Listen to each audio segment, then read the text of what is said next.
O golpe de 64, qual foi a participação americana? Esse clássico, essa história clássica, assim, existiu isso? Se não fossem os americanos, não tinha golpe? Não, teve participação americana, mas afirmar que se não fossem os americanos não teria golpe, aí já é um certo exagero. Eu digo isso com tranquilidade. Primeiro, tinha um porta-avião lá? Esperando lá no Nordeste? Ia vir um porta-avião, nem chegou a Operação Brother Sun, aquela conversa. Eu digo isso porque eu tenho um livro sobre o governo Jango, chama Jango um perfil, não sei se está esgotado, tem algumas edições. É um livro porque tem livro que eu não gosto que eu escrevi, mas esse eu gosto. Esse eu gosto muito.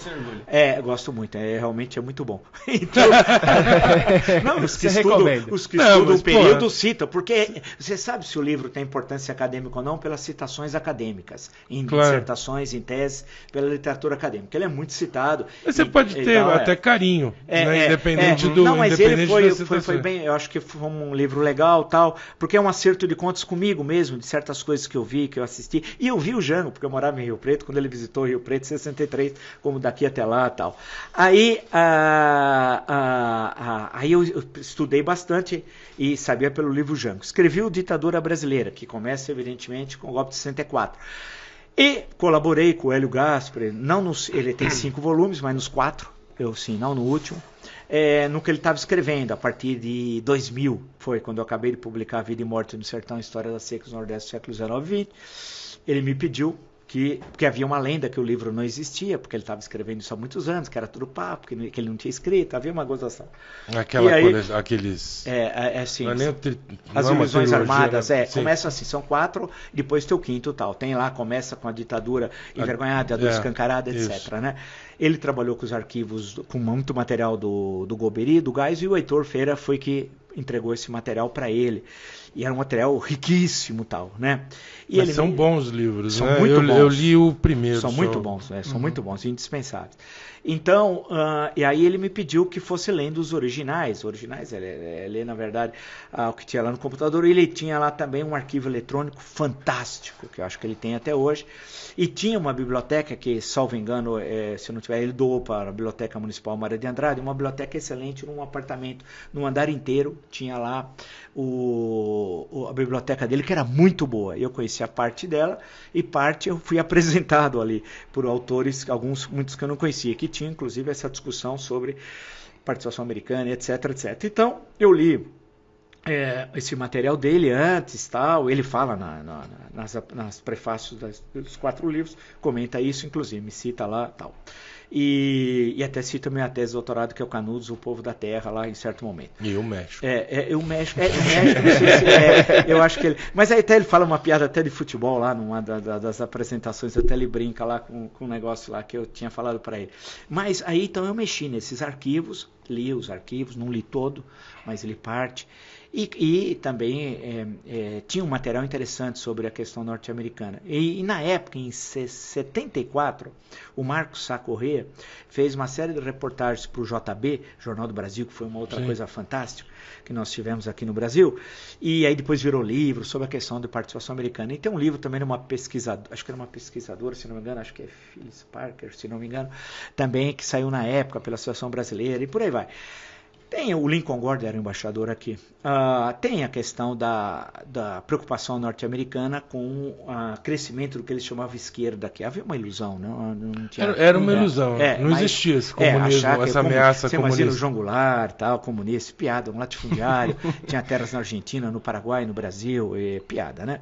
Então, mas se construiu, tem a ver com a questão da Guerra Fria, tem a ver com Cuba, a Cuba ter saído de uma revolução democrática, uma revolução socialista, né?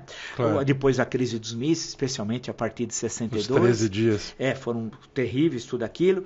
Depois tem a ver com Che Guevara, a ideia de uma ideia na cabeça, uma arma na mão, né?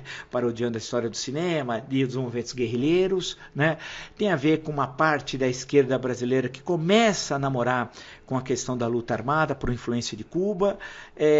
Tem a ver também o golpe com uma direita brasileira que nunca conseguiu conviver com a democracia, sempre perdia a eleição e rondava os quartéis para dar golpe, né? E tem a ver com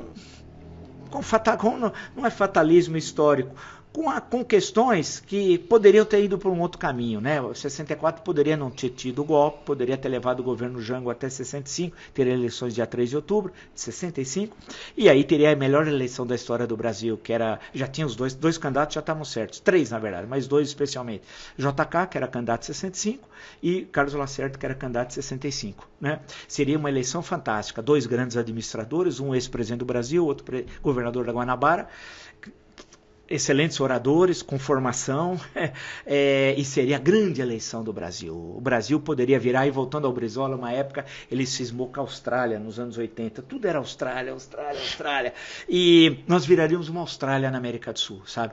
Porque nós seríamos um país com grande crescimento econômico, e nós somos o país que mais cresceu no mundo ocidental entre 30 e 80, né? E teríamos democracia política, e uma explosão cultural nunca vista na história do Brasil. Foi um grande momento cultural. Cinema, arquitetura. Você está dizendo ou o Brizola falava? Não, eu estou só pegando a história da Austrália, porque a Austrália fica, entre aspas, fora do mundo, lá na Oceania, longe para diabo, né?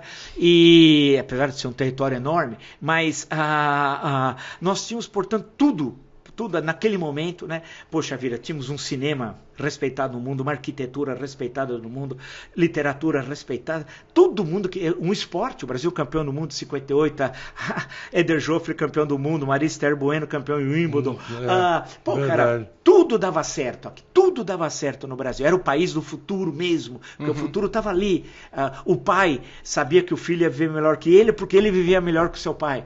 Né? Tudo, o país, tudo para dar certo.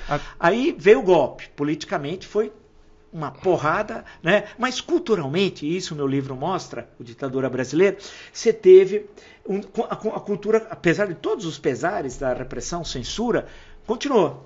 A economia teve um baque, mas a partir de 67, especialmente, aí houve uma explosão de crescimento econômico, milagre. E aí mas esse milagre não foi, não era apoiado, né? Tanto é que depois veio a dívida externa. Sim, né? Mas aí o criou Delfim, uma dívida externa. Mas aí tem a ver muito bem o Delfim, né? Eu digo o Delfim porque eu entrevistei muitas vezes ele. Sim. E eu o respeito muito. Ele foi o responsável pelo milagre brasileiro. Pelo milagre, E eu gosto ele como pesquisador também. O problema do café no Brasil é um clássico.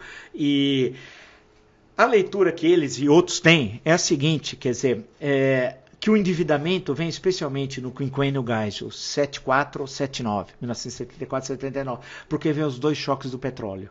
E o Brasil importava 70% do que consumia. E o Brasil, parte da dívida brasileira era juros móveis, né? E a inflação americana no governo Carter, 77, 81, né?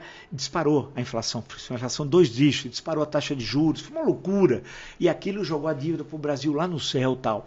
E além do choque, havia um endividamento muito grande das empresas, e aquilo, nessa leitura, você sabe que você tem várias leituras de história econômica, é que explica depois o governo Figueiredo em 82 não tem condições de pagar dívida. E aí explode.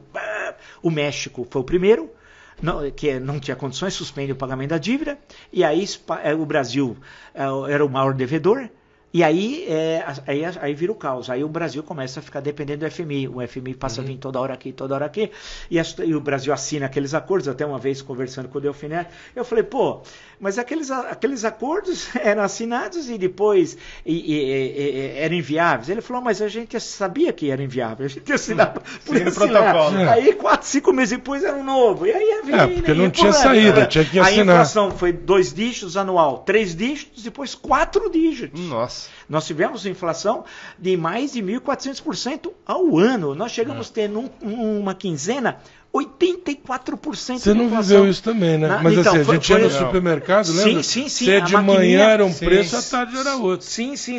Não, era mesmo. Era um negócio assim assustador.